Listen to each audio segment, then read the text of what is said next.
नमस्कार. मी तुम्हाला घेऊन जात आहे लोहगड टू चौराई देवी ट्रेकला. या ट्रेकला K2S का बाप असेही म्हणतात. आता तसं ते का म्हणतात ते तुम्हाला ट्रेक केल्याशिवाय समजणार नाही आहे. आज मी तुम्हाला या ट्रेक संदर्भात पूर्ण माहिती देणार आहे. कुठून जायचं, कुठे पोचायचं, त्याचे प्रवासाची साधनं काय आहेत, किती वेळ लागेल, किती अंतर आहे, पाण्याचे सोर्सेस काय आहेत, काय सोबत घ्यायला पाहिजे आणि काय नाही घ्यायला पाहिजे, या सर्व गोष्टी मी तुम्हाला सांगायचा प्रयत्न करणार आहे. Let's start. पहिले तर या ट्रेक कंप्लीट करण्यासाठी तुम्हाला साधारणपणे 12 ते 14 तास वेळ लागू शकतो. याचं एकूण अंतर हे 30 ते 32 किलोमीटरपर्यंत आहे. याची डिफिकल्टी लेवल मीडियम श्रेणीतली आहे, पण एंड्युरन्स लेवल ही हाय श्रेणीतली आहे. म्हणून तुम्हाला तुमचा फिजिकल फिटनेस हा खूप चांगला असणं गरजेचं आहे. त्यासाठी रेग्युलर एक्झरसाईज आणि चालण्याचा व्यायाम तुम्ही ठेवला पाहिजे. या ट्रेकमध्ये तुम्हाला टोटल 4 एक्झिट पॉईंट मिळू शकतात आणि काही ठिकाणी पाण्याचे सोर्सेस आहेत, ते मी तुम्हाला सांगेन पुढे.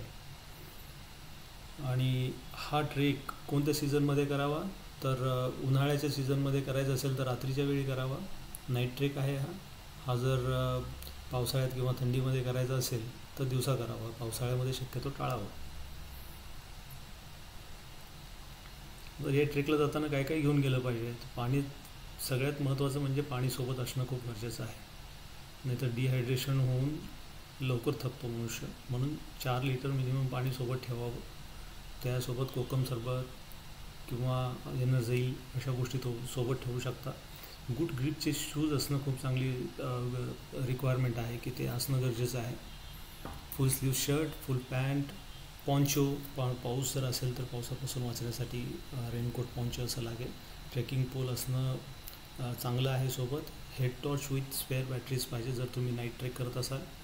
पॉवर बँक पाहिजे मोबाईल चार्ज करण्यासाठी. इलेक्ट्रोलाइट टोपी असावी डोक्यावरती, कारण तुम्ही बऱ्याच वेळा करवंदाच्या जाळीमधून प्रवास करता, तर डोक्याला इजा होऊ नये यासाठी टोपी असावी. रात्रीच्या वेळी जरी तुम्ही ट्रेक करत असाल तरीसुद्धा नेक गेटर, ज्याला बंधनं आपण म्हणतो, ते असावं. न्यूट्रिशन, फर्स्ट एड आणि पर्सनल मेडिसिन्स असावेत सोबत.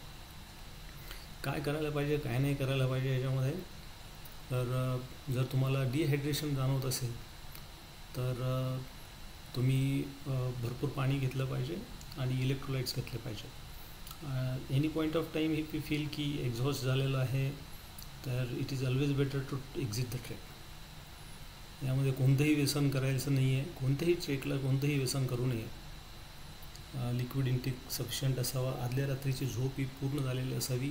कुठेही कचरा आणि गोंधळ करू नये आणि ट्रेकचा आनंद घेतला पाहिजे.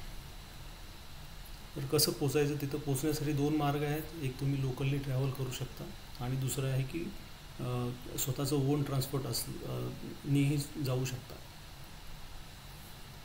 तर लोकलला साधारणपणे तुम्हाला 1 तासाचा प्रवास करावा लागतो पुण्यामधून पोचण्यासाठी. मळवली हे स्टेशन आहे. मळवलीला तुम्ही उतरून तिथून लोकल ट्रॅव्हलनी जाऊ शकता. तिथून तुम्हाला लोकल ट्रॅव्हलनी लोहगडचा बेस किंवा विसापूरचा बेस असं ट्रान्सपोर्ट भेटू शकतं आणि तुम्ही तिथून जाऊ शकता. स्वतःची कार असेल तर डायरेक्ट तुम्ही विसापूरच्या पायथ्याशी पोचू शकता. साधारणतः 65 किलोमीटरचा प्रवास आहे. By own car if you are travelling then it will take around 1 to 5 hours. शेवटच्या टप्प्यामध्ये घाट सेक्शन आहे, तर तिथे थोडंसं केअरफुली गाडी चालवायला पाहिजे. सो आपण एकंदरीत त्याचा मार्ग पाहूयात की कसा रूट आहे.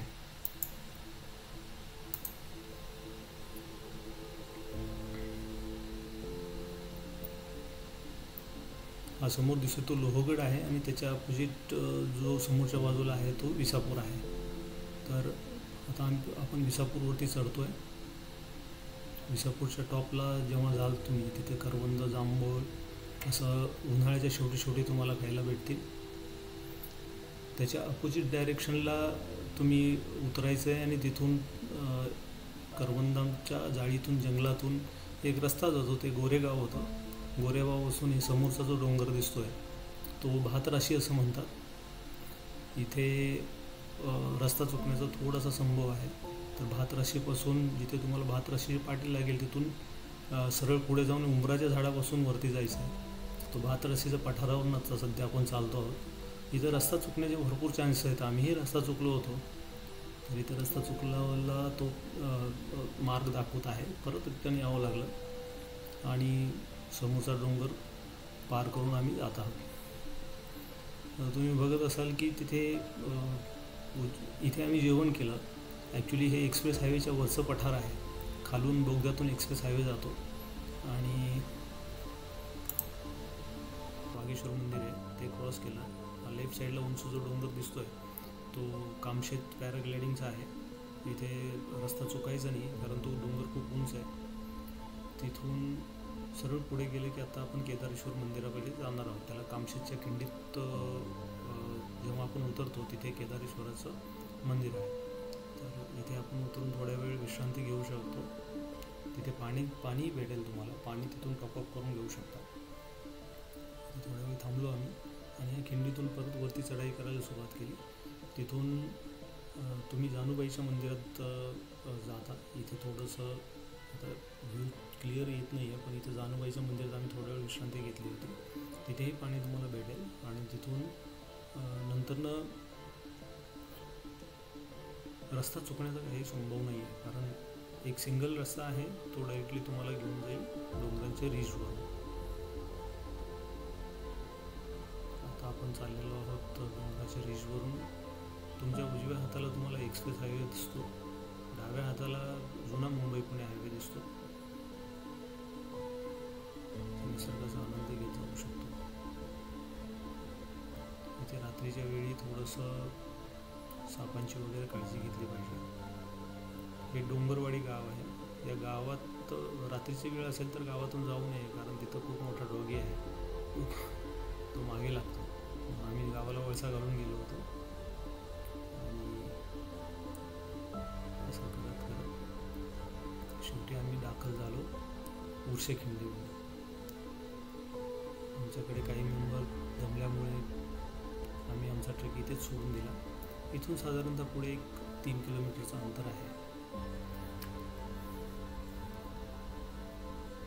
जे तुम्हाला चौराई देवीला घेऊन जाईल. ओव्हरऑल हे पिक्चर आहे. हा चौराईचा देवीचा डोंगर आहे आणि इथे तुम्हाला थोडंसं पुढे गेलात तर चौराई देवीचं मंदिर दिसेल आणि उजव्या हाताला एक्सप्रेस वे दिसतोय. हा ओव्हरऑल ट्रेकचा रूट आहे. तर या ट्रेकमध्ये काही लिमिटेड फोटोज आम्ही काढले होते. विसापूर किल्ल्याला जाणारा रस्ता दाखवतो आहे. इथं तोफा आहेत गडावरती आणि जर तुम्ही उन्हाळ्याच्या शेवटी गेला असाल तर तुम्हाला करवंद, जांभूळ आणि आंबे, कैऱ्या असं छानसं दिसेल. हे लेफ्ट साईडच्या पिक्चरमध्ये तुम्हाला दिसतंय की आम्ही खालून एक्सप्रेस वेची वाहनं जातात आहे आणि आम्ही बोगद्याच्या वरती बसलेलो आहोत आणि हे जे केदारनाथाचं मंदिर आहे जे उर्शे खिंडीतलं आहे. धन्यवाद.